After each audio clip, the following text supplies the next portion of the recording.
कैसे हैं आप। आशा करते हैं कि आप लोग अच्छे होंगे, बढ़िया होंगे, बहुत अच्छे से पढ़ाई कर रहे होंगे। आज हम मेमोरी यूनिट से संबंधित और लॉजिक गेट से संबंधित बात करेंगे। सबसे पहले हम बात करेंगे मेमोरी यूनिट की। किसकी बच्चों? मेमोरी यूनिट की। मेमोरी यूनिट, मेमोरी यूनिट का मतलब होता है स्मृति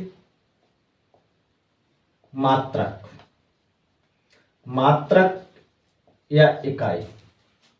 इस चीज का आप लोग ध्यान रखेंगे। जैसे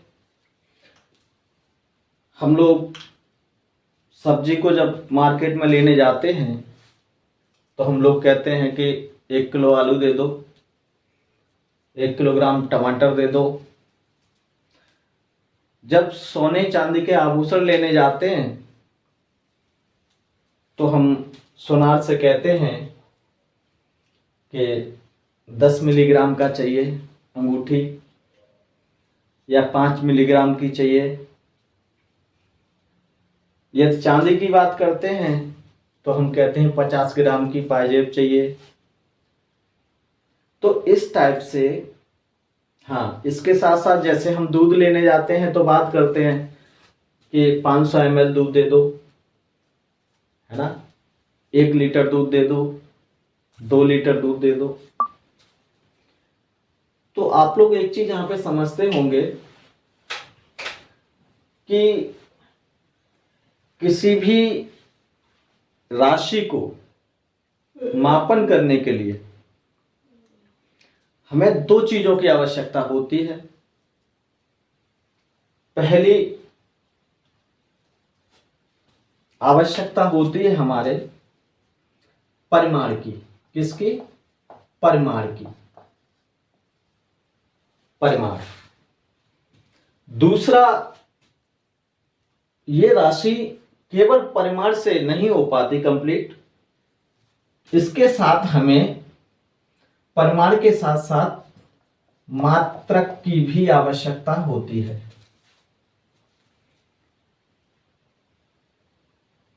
अब इसका मैं यदि आपको उदाहरण दूं तो मैं अगर यहां पर कह दूं 10 किलोग्राम, 10 केजी यानी 10 केजी की बात कर लूं तो यहां पे ये जो 10 है, ये 10 आपका परिमाण है और केजी यहां पर आपका मात्रक है, यूनिट है, इकाई है। ठीक है ना। तो कोई भी राशि जब हम आम बोलचाल की भाषा में प्रयोग करते हैं तो उस समय परिमाण के साथ साथ मात्रक की भी हमें आवश्यकता होती है। परिमाण के साथ साथ मात्रक की भी हमें आवश्यकता होती है। परिमाण 10 है, मात्रक किलोग्राम है। यहीं पर अगर मैं दूध की बात करूं, ये मैं सपोज करो बात करता हूं आलू की, ठीक है ना। अगर यहीं पर मैं दूध की बात करूं, दूध की जब भी मैं बात करूंगा तो मैं कहूंगा 2 लीटर। क्या कहूंगा? 2 लीटर दूध। 2 लीटर दूध, यहां पर आप समझेंगे 2 ये जो है हमारा परिमाण है और लीटर ये हमारा मात्रक है, इकाई है। तो इस संसार में किसी भी राशि का, आप लोगों ने साइंस में पढ़ा होगा, राशियां होती हैं जिनके माध्यम से किसी न किसी राशि को डिनोट किया जाता है। मापते हैं तो उसको डिनोट किया जाता है, रिप्रेजेंट किया जाता है, दिखाया जाता है। तो हर राशि का मापन करना होता है, मापना होता है, हमें नापना होता है। तो इस तरह से यहां पर मेमोरी को भी हमें मापन करना होगा। जैसे हम सब मान के चलें जैसे यदि हमें करना है, यहां पर दूरी मैं ले लेता हूं, दूरी, तो दूरी हम क्या कहेंगे, 5 किलोमीटर, है ना, दूरी 5 किलोमीटर।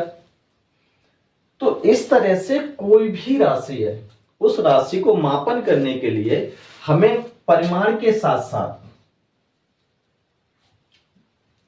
मात्रक की भी आवश्यकता होगी। इतनी बात समझ में आ गई होगी।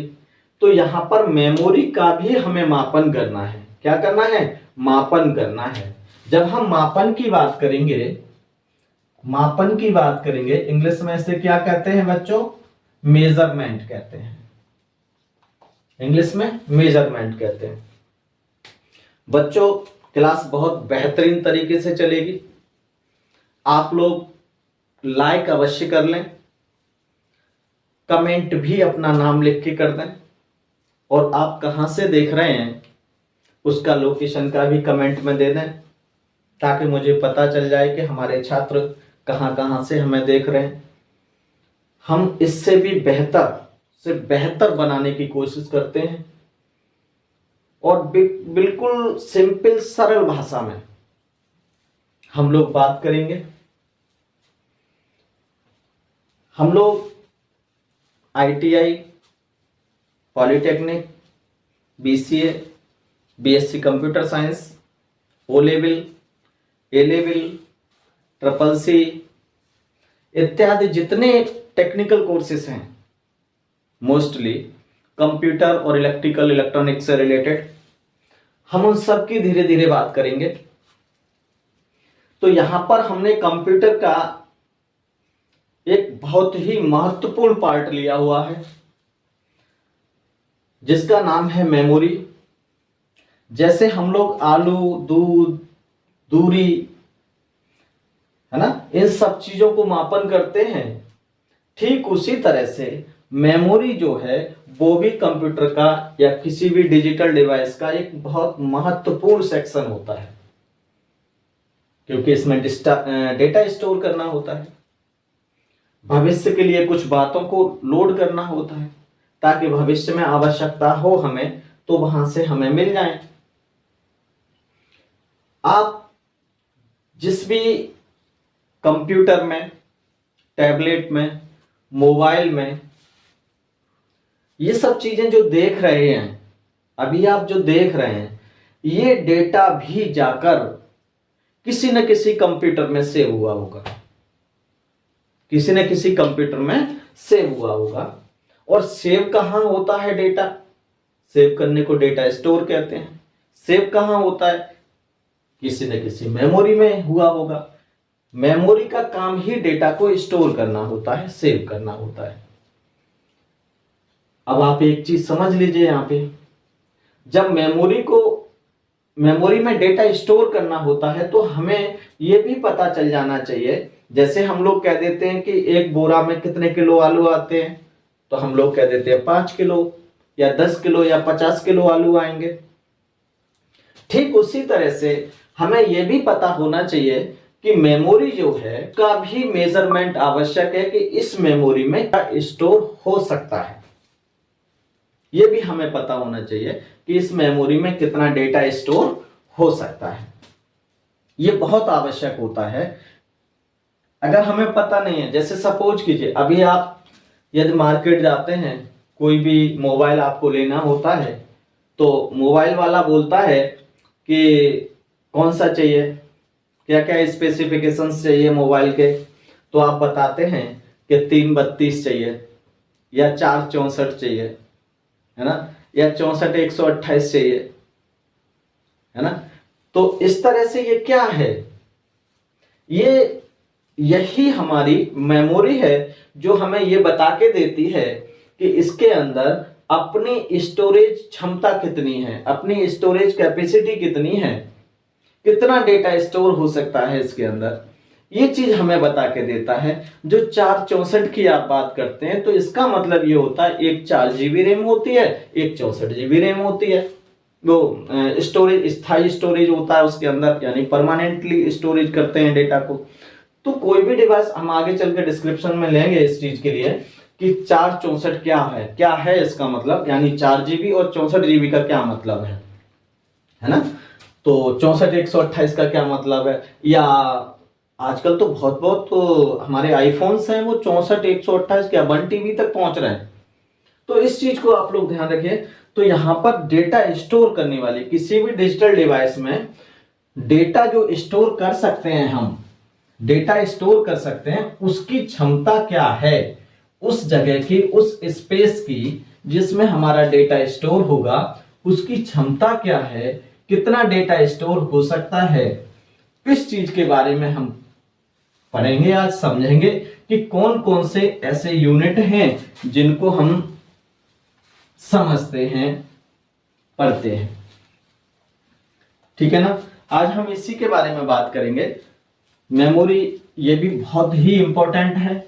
आजकल कोई भी परीक्षा होती है, SSC हो, ओ लेवल हो, SSC हो, IBPS हो या RRB हो, कोई भी हो, कंप्यूटर से रिलेटेड आजकल BSc के एग्जाम में भी एक अलग से सेक्शन बना दिया गया है कंप्यूटर का। 15 से 20 क्वेश्चन आते हैं उसमें।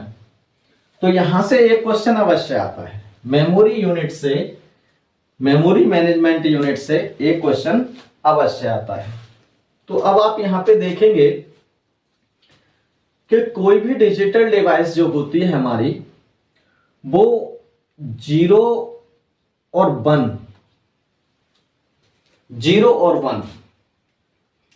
दो ही डिजिट पर काम करती है। 0 मानेगी या 1 मानेगी।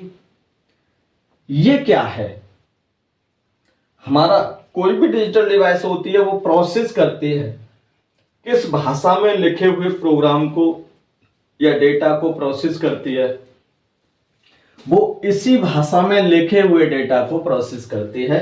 प्रोग्राम को, जो एप्लीकेशन है या सॉफ्टवेयर है, इसी भाषा में लिखे हुए प्रोग्राम को प्रोसेस कर पाता है वो डिजिटल डिवाइस। अब इस भाषा में लिखा हुआ प्रोग्राम, वो भाषा का क्या नाम होता है, इस भाषा का नाम होता है मशीनी भाषा। हम कह दें मशीनी भाषा कहेंगे इसे हम, या हम कह सकते हैं मशीन लैंग्वेज। क्या कहेंगे, मशीन लैंग्वेज कहेंगे,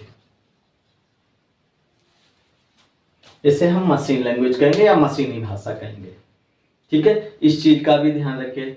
अब हम सीधा बात कर लेते हैं आपसे कि जो हमारा मेमोरी को अगर मेजर करना है, हम कैसे पता चलेगा कि हमारे मोबाइल में कितना डेटा स्टोर हो सकता है ना। या हम कोई भी चिप लेके आते हैं मार्केट से, ये हम क्या कहते हैं, या पेन ड्राइव लेके आते हैं, कितने क्या कहते हैं, चिप लेके आते हैं तो कहते हैं 8 GB चाहिए, 16 GB चाहिए, 32 GB चाहिए, 64 GB चाहिए, है ना। इसी तरह से पेन ड्राइव के बारे में भी हम बताते हैं।